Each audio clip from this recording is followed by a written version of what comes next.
Hey everybody, my name is Paul Eston Jr., aka Boy Green, baby. I'm the New York Jets digital reporter for Heavy.com. We're streaming live in 3 different places here on a Monday evening. Thank you so much for taking the time to join us. The Heavy on Jets Facebook page, 30,000 New York Jet fans live right now. We've got a lot to get to on this program. YouTube.com/BoyGreen25. Like the video, hit subscribe, of course, on the old Twitterverse, and of course on Twitter as well, at BoyGreen25.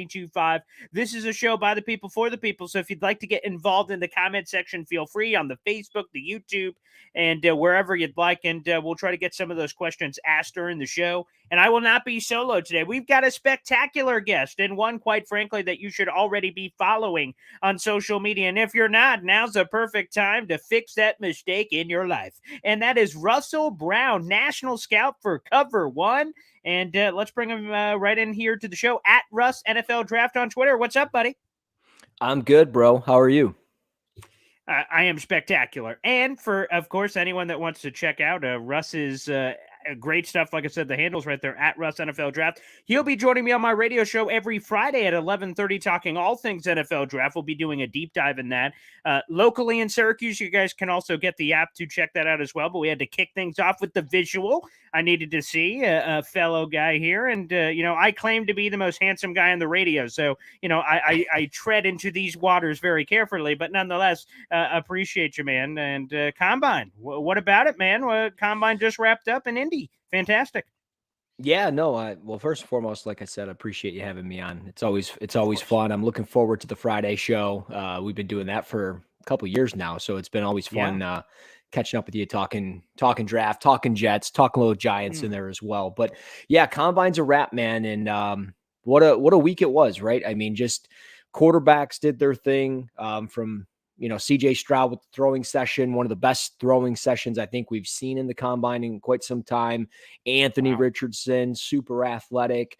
The offensive tackles I thought were really impressive. Obviously, lots to like with some of the edge rushers. Nolan Smith, AA from Northwestern, who's kind of that hybrid interior defensive lineman and edge rusher. But no, it was a great week down in Indy. I wasn't there, but had a lot of insight with just people texting me and DMing me and tons of great stuff. And as we said, with the event itself, it was awesome. So it's kind of great for that to be wrapped up. We got free agency coming. We had a big kind of deal happen the last, 2-3 hours with Derek Carr, Geno Smith. So some quarterbacks are starting to fall. Absolutely. We'll do that real quick because that was the breaking news. A massive shout out to former Jets quarterback, of course, Geno Smith, who just signed a 3-year deal for $105 million. And I believe the notification I got from Bleacher Report was a lot of money in year one. Yeah, $52 million. There you go. Count them at home in year one in this deal. And by the way, I did it in the tweet, but for those who don't know, in his career, I'm not asking anyone to cry rivers. I just think it's a really cool story that in 9 years in the NFL, Geno Smith made $17 million. Most of that as a backup quarterback. Now, after that amazing season with Seattle, 3 years, $105 million. Boom. Love the friggin' story. He's a guy that I rooted for very heavily here with the Jets, and much success. Cheers. Not a lot of people, I think, Russ, could have had that, to have that kind of patience after things went very south with the Jets, and then just kind of rolling around as a backup journeyman quarterback and waiting patiently for his op to do what he did. I mean, that's unbelievable. Spectacular. Oh yeah, no, it's phenomenal stuff. I was a big Geno guy when he came out of West Virginia. I mean, I thought New York was going to be a good spot for him. I thought it was a really good spot for just New York to take him, and it obviously didn't end up working out. But he really carved a role as that backup in Seattle and finally got that opportunity this past year. And just props to him. I mean, sticking with it. A lot of guys at 30, 31, 32 years of age, they would have easily just kind of thrown in the towel and been like, hey, I'm a backup. It's not for me. I'm going to become an OC somewhere. I'm going to go to the CFL. I'm going to just float around a couple different teams. And he didn't. He ended up staying it out in Seattle. And I'm happy for him. He got his money. Now the big question mark is, what does Seattle do at 5? They've got 2 first-rounders here, 5 and 20. What do they do with that first pick as far as 5th overall? Do they trade out of there? They're kind of in that sweet spot as we look at potentially teams like Vegas. Obviously, with the Jets, what's going to happen here with the veteran? If they don't get that quarterback as far as Aaron Rodgers go, Do they trade up from 13 maybe to 5? I don't know. I mean, it's going to be very interesting to see how this transpires, but Seattle's in a great spot as of right now.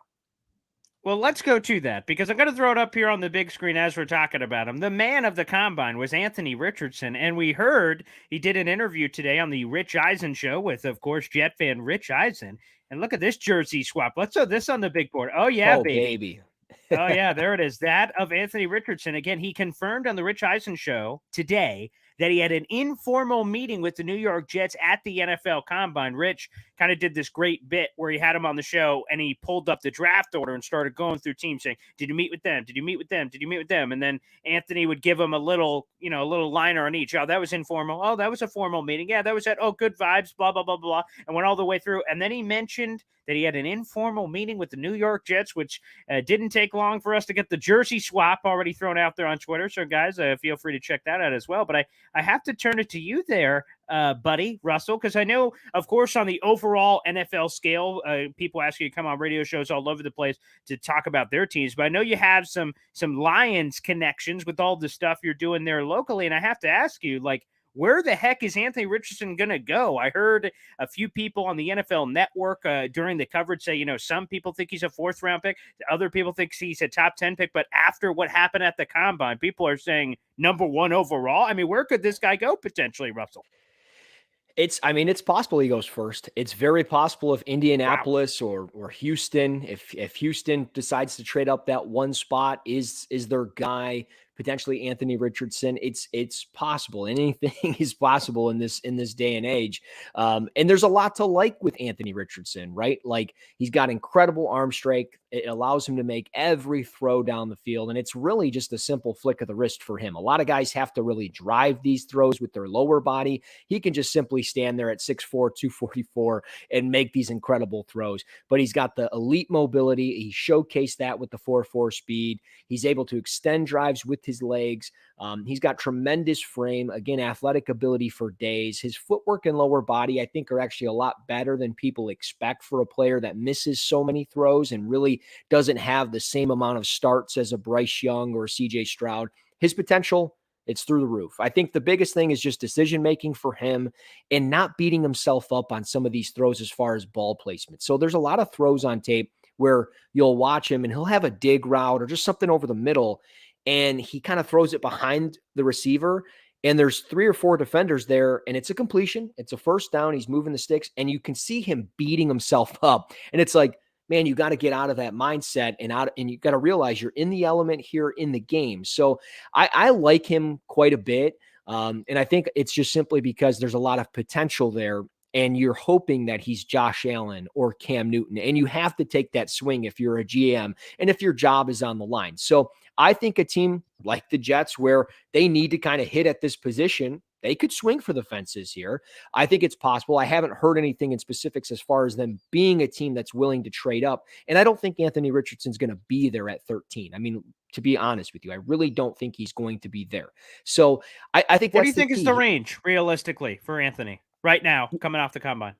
Yeah, I think it's going to be between that 3 and 9 range. I really do. I think if Carolina gets him at 9, they're going to be ecstatic about it. I think Las Vegas at 7, and I still think at 5 or 6, as we mentioned Detroit, me and locally, Detroit's been to, as far as I know from their scouting department, and these scouts go everywhere, right? They watch 3 or 4 different games, but I know on record that the Detroit staff has been to Florida football games 5 times on record. And that's kind of the most as far as their regime goes for one specific team. And I don't know if that's for one specific player like Osiris Torrance, who they need a right guard, but they're doing their research on quarterbacks. And they could be doing this so a team like the Jets gives them a call and says, hey, we want to move up for a quarterback. And they're like, okay, well, you're going to have to give us this, this, and that. So they could be playing, the poker face here. But I know Detroit's been to Florida quite a few times this year. They've had the meetings with Anthony Richardson. And again, with Seattle, even though they got Geno, I mean, you still could get your bridge there with Geno for 2 years. It's a 3-year deal is really nothing in the NFL today. Yeah. Anthony Richardson there to Seattle, kind of like that fit.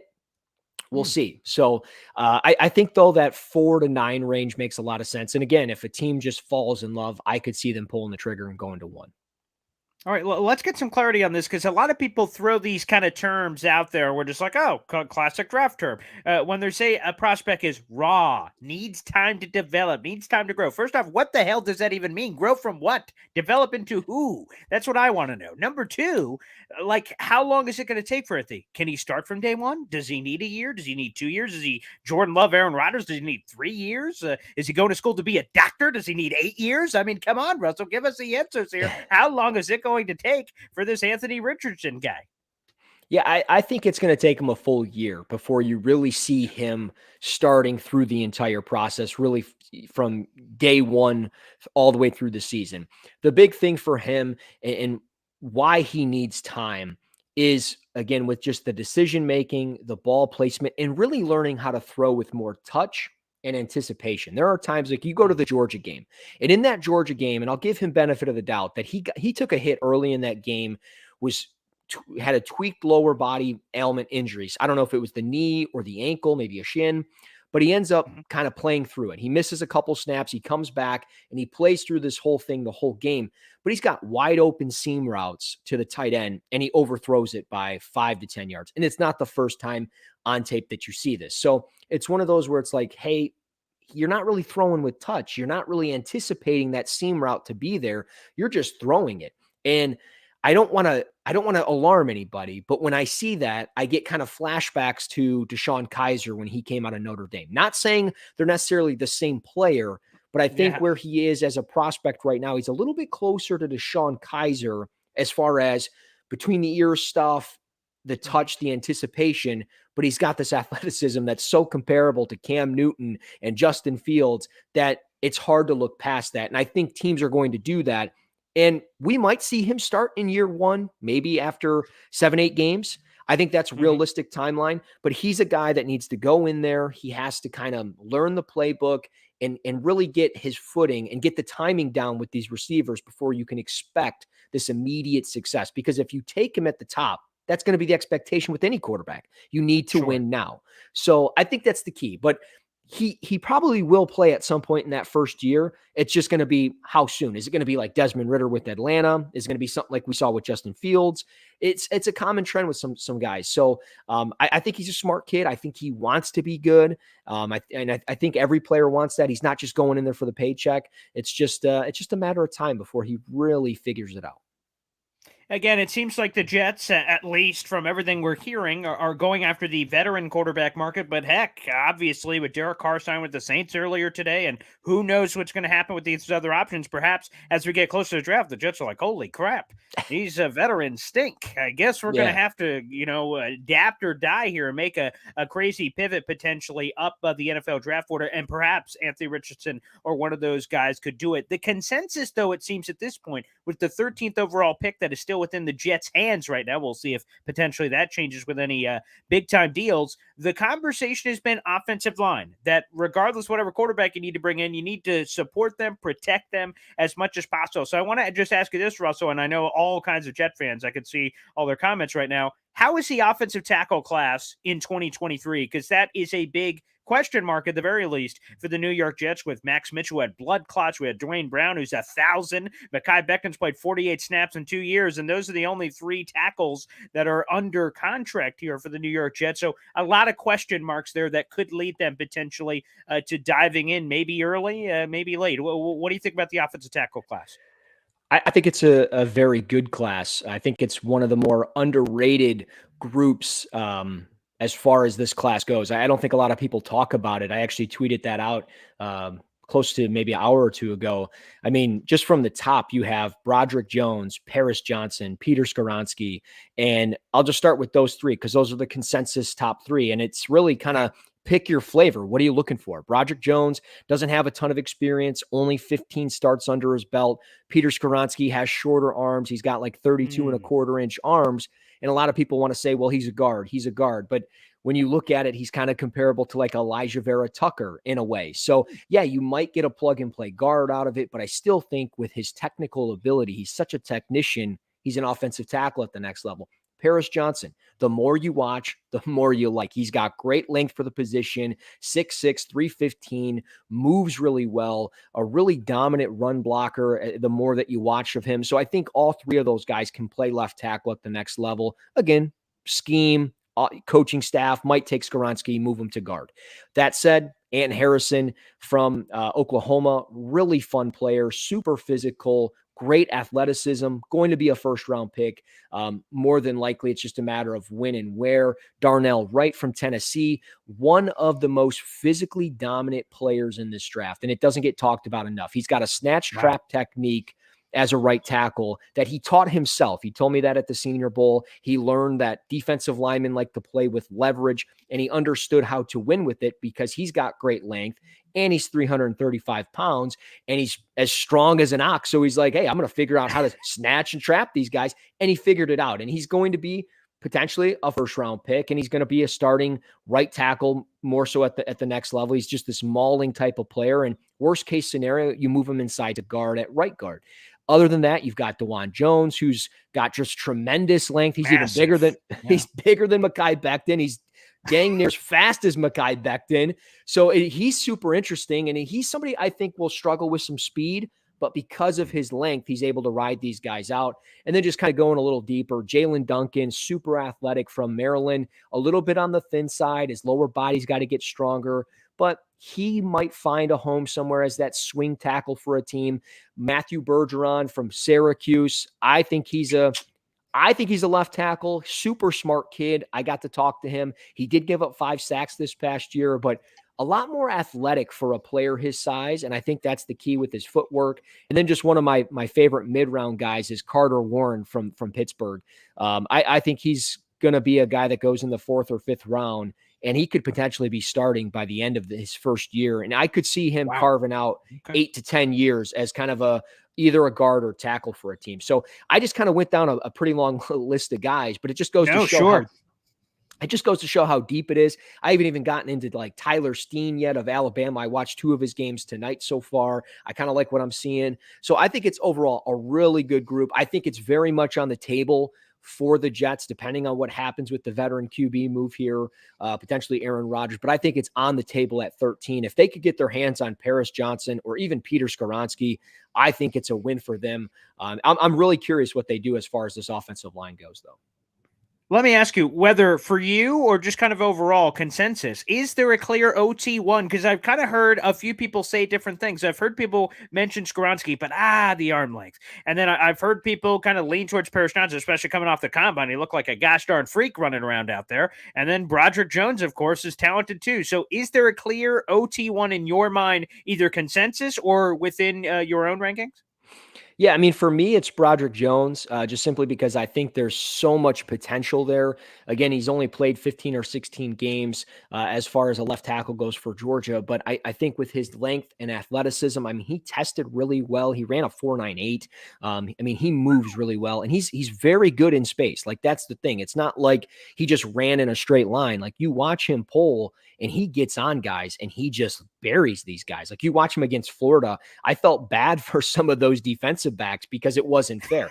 And so, like, that's my personal favorite. But I could make a case for Skoronski just because of how technically sound he is and how consistent he's been over the course of his career. And it wasn't like he was playing in like the AAC or something, or the MAC or something. I mean, we're talking about a Big Ten offensive tackle that started 3 straight seasons at Northwestern against some of the best competition in the country. And then again, with Paris Johnson, kind of the same thing. He's played 3 different spots, really versatile. He's played right guard, right tackle, and left tackle. So he's somebody that I think can learn a bunch, but he's super athletic. He finishes well. So I think you can make a case for anything. And I think any GM, any scout, or any evaluator you talk to, it's more so kind of flavor who they prefer. And for me, it's just Broderick Jones. But I could make a case for all 3 of those guys. Again, we're speaking Russell Brown at Russ NFL Draft. Make sure you follow him on Twitter if you're not already. He's getting closer and closer to 10K, baby. Let's do our part to get him to that juicy mountaintop as we're talking all things New York Jets and some combine nuggets. Of course, trying to do my part, Russell. Mi casa es su casa. I'm trying to do what I can here with all of that as far as that's concerned. Before we go to some of the other quick hitting positions, because we'll have you on here for a few more minutes here, and fans, if you have any questions, we'll try to get to a few of those before we get Russell out of here. The other thing I wanted to ask you is, I know you weren't in Indy, but you mentioned it, and several of my combine people were either there or around it. They're texting, they're chatting, they're talking it up, and they're hearing things here and there, whether it's draft, free agency, obviously right around the corner. The quarterback market has been a little bit crazy. Have you heard anything Jets combine related that you'd like to share, either from other people that potentially you're hearing things from? Because Jet fans are crazy right now. The quarterback market's all over the place. The Derek Carr thing earlier, Jet fans like, oh no, now it's Aaron Rodgers or bust, or other people doing other crazy crap out there. It's a crazy times in the Twitter and normal streets for that matter. Russell, is there anything you're hearing on anything Jets combine related? Yeah, I mean, I think if they're able to land a veteran QB, I would kind of keep track on what draft capital they give up. The rumor has kind of been, if they needed to get Aaron Rodgers, they wouldn't have to give up a first round pick. And if they ended up, let's say, giving up the 44th overall pick for this year, and maybe even a mid round pick for next year, I think the interesting thing would be, are they in a prime position to trade out of the 13th pick? I think that's kind of the key. If they traded out of that spot, where would it be? Could it be Tampa Bay from 19 to 13? Could it be potentially Seattle? And it sounds crazy, but maybe keep tabs on Kansas City as a potential trade down, just simply because, or a trade up for them, because they have so much capital. So if they got Rodgers and they gave up 44, they could get quite the haul to move all the way to the back of the first round, but they'd still have a first round pick. They'd have tons of day 2 talent there. Again, they could stay put, but just kind of keep tabs on those teams at the back end, especially if the running back starts to fall. If Bijan Robinson ends up being there at 13, it sounds crazy that a team would move up for it, but I think it's very possible. Wow. So I'm looking at the draft value chart because I love the draft value chart. I'm a draft nerd, so I freaking love the draft. Maybe it's because the Jets always seemingly have a high pick, so I always have vested interest, I suppose. But nonetheless, I've loved the NFL draft for a long time. I'm looking at the draft value chart here. The Jets' 13th overall pick is worth 1,150 points. I'm seeing KC down there, who technically has the last pick in the first round, and Miami had to sacrifice there for their tampering. No. Shame. Swiper, no swiping going on down there. So the Chiefs have the 31st overall pick. So we're talking like 600 points here. And man, and then they have basically the last pick in every round. They have, it looks like an extra fourth, like a million 7th round pick. So I'm looking at their draft capital here. Let's dabble a little bit. What potentially could it take here? Because 31 to 13 potentially, if that was the jump we're talking about here, it doesn't seem like they have enough picks in this draft necessarily make up the difference. Could we be talking a future one? Would it be maybe 1, 2, and a 2 or something? What kind of package could we be talking about here, Russell? Kind of dabbling on that potentially. Yeah, I think you could potentially look at, a second for next year, maybe a third this year, and you might even be able to get like a 5th round or a 6th rounder for this year as well. Okay. And it's just, those little pieces to where the Jets might go from 5 or 6 total picks in the draft to 8 or 9 total picks in the draft. Or let's just say 8 for this year and an additional pick for next year. And you got to remember too, when Tyreek Hill was becoming available, there was conversations of the Jets. There was conversations of the Dolphins. So I think it's all very much in the cards. Obviously, Deebo Samuel was another name to kind of keep tabs on. We'll kind of see if that kind of picks up this year at any point. I don't know if that's going to be the case, but it's been kind of quiet on the Jets front outside of really just the Rodgers stuff. And then potentially if just they land at the veteran, there's been some, and the trade back stuff is always discussed, right? The Cardinals are a prime trade back spot from 3, and realistically probably won't happen. But the Jets, again, they could very well trade back just simply because of really the teams that are picking after them, because there's some intriguing teams there. New England, Green Bay, Pittsburgh, a lot of those teams don't consistently pick in the top 15. So there might be a couple teams in those 20 ranges that might want to get in front just to kind of get their guy. Yeah, I like the cut of the jib there, Russell. I'm not going to lie, because as you mentioned, the Jets only have 6 picks in this draft. This magical, ever flowing treasure chest of bonus picks from Darnold and Herndon and Jamal Adams. Finally, that has expired for Joe Douglas, who has been this master trader of sorts. This year, they only have all their original picks and actually one less of their original picks on top of that. So they only have 6 picks in this draft, one in each of the top couple of rounds. Then I believe they're missing a six in there as well. So again, they need more. So I could certainly see that potentially happening here as well. Let me ask you this real quick on the quarterback, and then we'll do a little bit of rapid fire on a couple draft things here. If the Jets get that veteran quarterback that everyone's talking about, and it's good to ask a guy like you, Russell, because it's an outside perspective. Where does that put the Jets? Because they were 7-10 this past year. Of course, they used 4 different quarterbacks to somehow cobble together to 7 wins. So a lot of people say if they had any level of quarterback play at all, they could have been a playoff team last year. But now trying to progress and look forward, like what could a proven veteran guy on this roster, and plus all obviously the draft picks and things that could come into this, how much better can the Jets be? A playoff team, a team that could make a run, or are you not feeling as froggy about that? Like, where do you stand in all of this? Yeah, I think they could certainly make a run as far as pushing for the playoffs and competing in the AFC East. Because when you look at it, I mean, you have the Bills.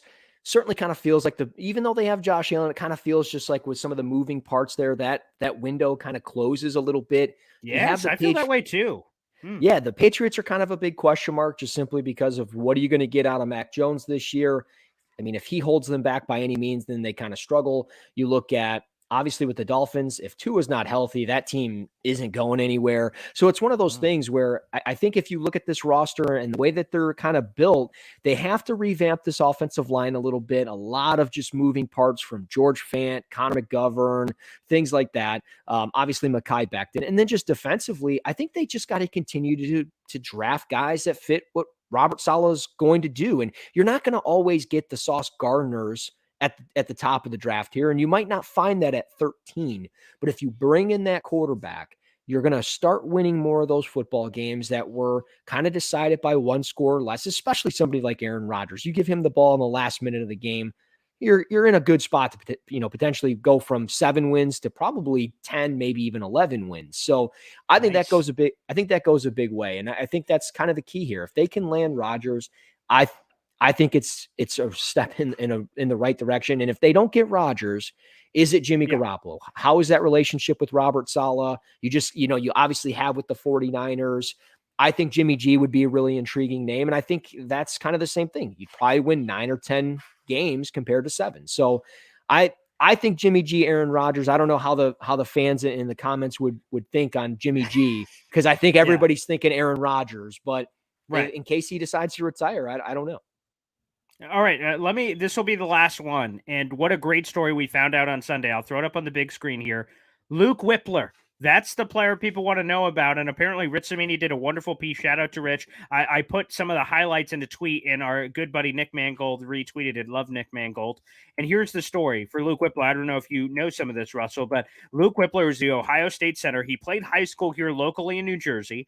Diehard Jets fan, so much so that he named his dog Chez after Mark Sanchez. So there's some love there. He was a big fan of Nick Mangold, so much so they wore the 74, as you can see here in the picture, during his high school career. And he told Rich Cimini it would be, quote unquote, a childhood dream come true to play for the New York Jets. Nick Mangold saw this story that I tagged him in and quote tweeted it saying, "Buckeyes are the best people. Love the story. I'm going to need to get another fish to name him Chez. Awesome name to feed into it." So again, he was labeled in the ESPN story, Russell, as a second or third round pick. The Jets, of course, Connor McGovern, their veteran center, who's been the starter for the last 3 years and change, is scheduled for free agency. So there's a potential void there on the roster. What do you make of Luke Whippler and potentially the Jets doing it for another Ohio State guy? Jeremy Rucker was a big Jets fan last year, so I guess double dipping on that story again. What do you make of Luke Whippler and the Jets' touchy-feely love?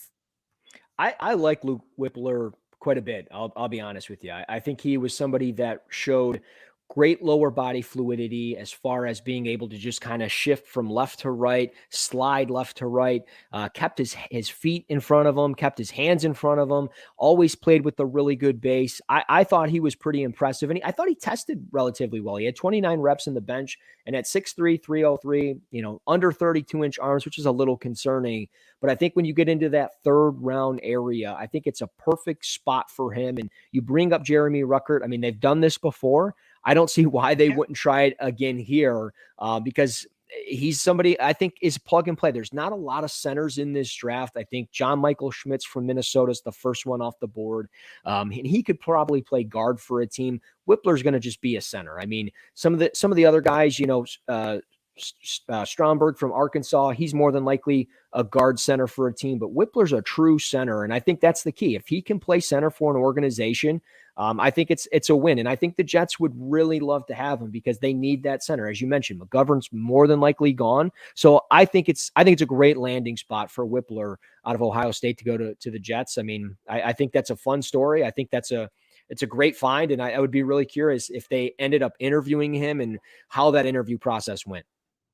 Again, we'll have to try to see if we can potentially will that into existence. Russell, before we get you out of here, every year you release your NFL draft guide. So I know that's not being released tomorrow, but give us any dates or when you plan on potentially dropping that. Of course, this is your platform, man. Please, I want all the good people who do not know of Russell Brown, which, by the way, I question their life decisions and choices, that they would not know who the hell Russell Brown is. But if they don't, give some plugs, man. What stuff, content do you have coming up, and where can everybody catch it? So give us all the deets. Yeah, well, next time I'm on here, I'll dress like Seth Rollins for you. I'll get the nice. coat, the whole thing. But yeah, no, right. I can't wait for an hour. Yeah, so no. Appreciate you having me on. You can find me on Twitter at Russ NFL Draft. My draft guide will come out for end of the first week or second week of April. So probably like April 10th, 11th, something like that. And it'll be free. It'll be on the Cover One page, more than likely. And it'll be free to download. If you want to give money for it, don't do that to me. Just give it to charities that are in the comment section of it. And other than that, I mean, I'll have probably just some articles as far as overall players or position rankings, some mock drafts and things like that. Once free agency kind of gets a wrap, I'll have a mock draft 2.0, and then I'll have my final mock the day of the draft. And we're fingers crossed, hope it finishes top 10 like it did last year. We'll kind of see what happens. But no, this is always a lot of fun. I'm looking forward to Fridays. I appreciate it, man. Yeah, of course. And actually one more here, I believe. When did you just start at Cover One? When do you officially start there? No, I've been there for a while. I started there. Okay. Yeah, no, I've been there since, 2018 or something like that. Oh, okay. So, okay. Yeah, I saw that. I saw, what was that, the Senior Bowl? You guys sent like a whole brigade. There was I think I saw guys like Greg Thompson. You guys had like a whole friggin' army down there in Mobile. Yeah, no, it's always a fun time going to Mobile. I've been there every year for the last 5 years, but we had a couple different people coming in, and it was just a lot of fun. It was great having everybody, kind of showing up and all that stuff. And we just try to, give as much coverage as we can, just like everybody else. And I'm kind of I guess the draft guy of the site. So I just try to do as much as I possibly can between basically the end of the season through the draft. Again, it's amazing. Again, awesome.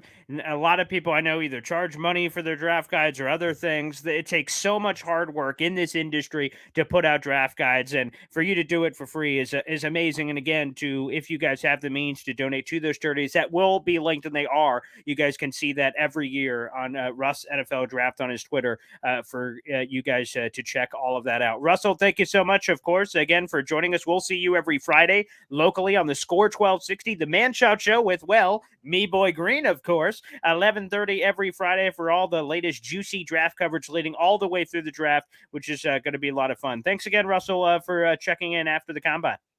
Appreciate it, man. We'll talk soon. There he is again at Russ NFL Draft. Thanks everybody for tuning in. We'll see you next time right here on the channel.